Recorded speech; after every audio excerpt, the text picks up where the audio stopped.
Hello, everyone. So let us continue with our critical cybersecurity control. And today we are going to tackle two controls at the same time. So we are taking them together, different from the other ones, because these two controls sometimes they look like similar and thus confusing other, but they are different. So that's why we are taking them together. And these two controls are about account control and access control. So account control is about the process and tools that we need to manage accounts.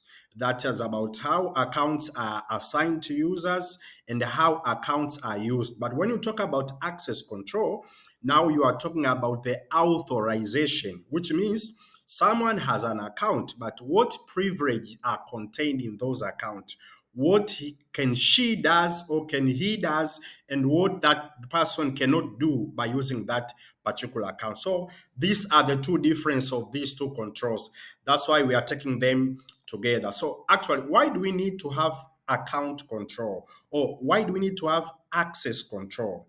As we have seen from the beginning that there are numbers of control and we are keep on uncovering them.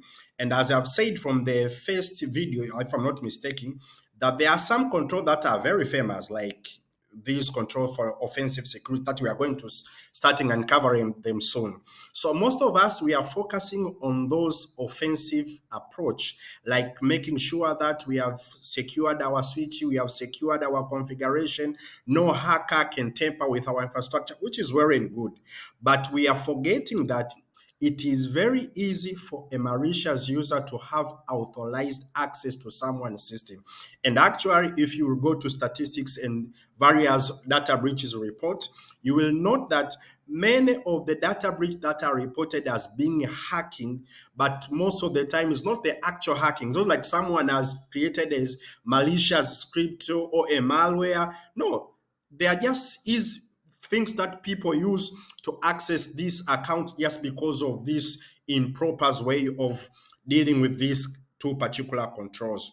For instance, these social engineering attacks, and we're going to see them soon, as I've been just saying earlier, that someone can just temper user to give them their own access account, which means the given person does not need to bother about the criticality and the technicality of hacking.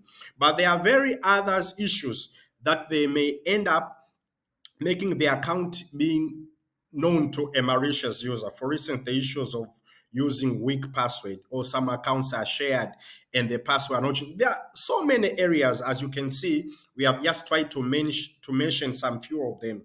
So all these things create an alert that then we also need to manage the way that we work with our accounts, the way that we assign accounts, and the way that these accounts are operated. We need to monitor and tracking them. On the other side of the coin, we are talking about the access control, and we've already talked about what this is all about. Now, we need also to have a way of managing the access rights of this account, because it is common to find some privilege that given to the given account, they are of high risk. You may find the account has some features that perform operation that change application or operating system configuration, or operation that can add other accounts to the given application or to the given operating system. So because of these high risk operation that are normally associated with some of privileged accounts, specific administrators account and those of that sorts.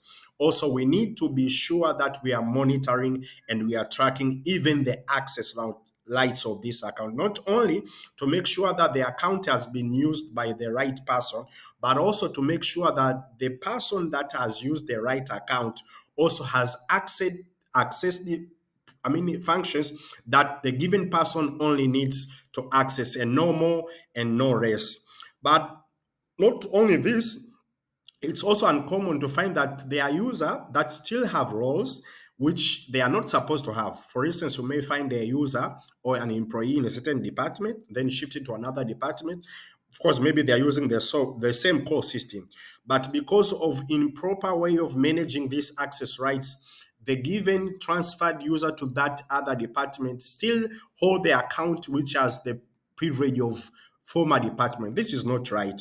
So all these stuff has to be managed, because if these things are left as they are, breaching can happen and you may not even knowing them. But having proper ways of controlling their account and their access, ensures you that even if someone use the user vector, the people vector, we could say that the weakest link of the chain in cybersecurity are the user, the people. So if in one way or another someone can make use of their ignorance and have access to the account, or have access to privilege authorization of those given accounts. If you don't have this proper control, you may not know them. You may not even detect that this anomaly has happened in your infrastructure. So that's why we emphasize the significance of this control. So how are we going to realize this control? Of course, the first one is usual. We need to have the proper procedures and process, and I'm not going to talk more about them. But this second control, this second approach is the one that I want to talk about it more. And of course, we have already started talking about it. This is about audit, logging, and analysis. And this is has two-sided. The first side is about the operating system logs and the service log. Like you have an operating system, you have to make sure all the logs are centralized, and not only centralized, but also you routinely reviewing them.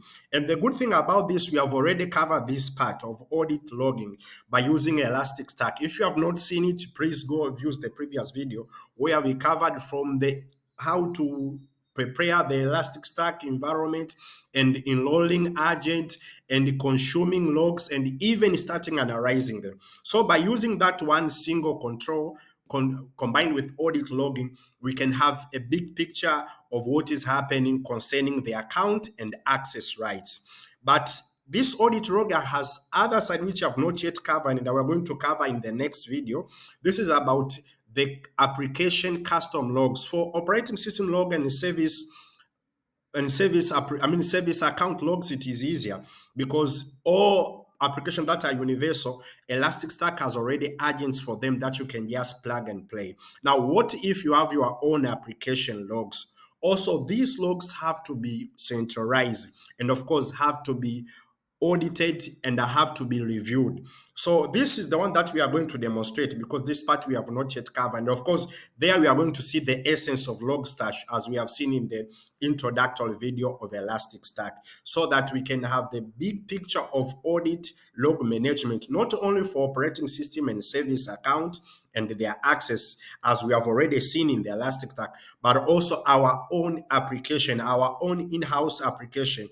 How can we monitors to know what is happening using the given application account and access like so? These are some of the process that we need to put them in place, and you can just see them. They are straightforward. I don't need to talk more about them, but we are going to see in the next video the routine audit trail review. Of course, this part has already been covered, as I said before, in previous Elasticstack. But what we are going to see in the next video is how are we going to having the same potential of Elasticstack audit log centralization and analysis by incorporating our own application log. So we are going to use Logstash to collect log from our own application, being it from their database tables. If you keep logs on your application database table, or if you keep them in flat file, then that is even simple. You don't even need Logstash for that. There's already a FileBit or an agent that you can use. But we are going to use Logstash so that we cover even in the higher end if you keep your application, your custom application logs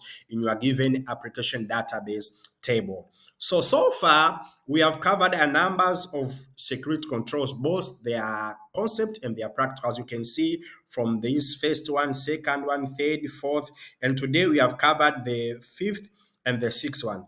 And remember, this audit log management that I've been repeating a number of times in this video, we have already covered it, its concept and how to implement it by using by using Elasticstack. So the next video, we are going to extend this audit log management on how can we incorporate now those logs from our own custom application by using Logstash. So that is for today. And please, if you are serious about cybersecurity, please subscribe to this channel. And we have our WhatsApp number at the bottom right of this screen. You can query us on anything concerning cybersecurity. Have a nice day.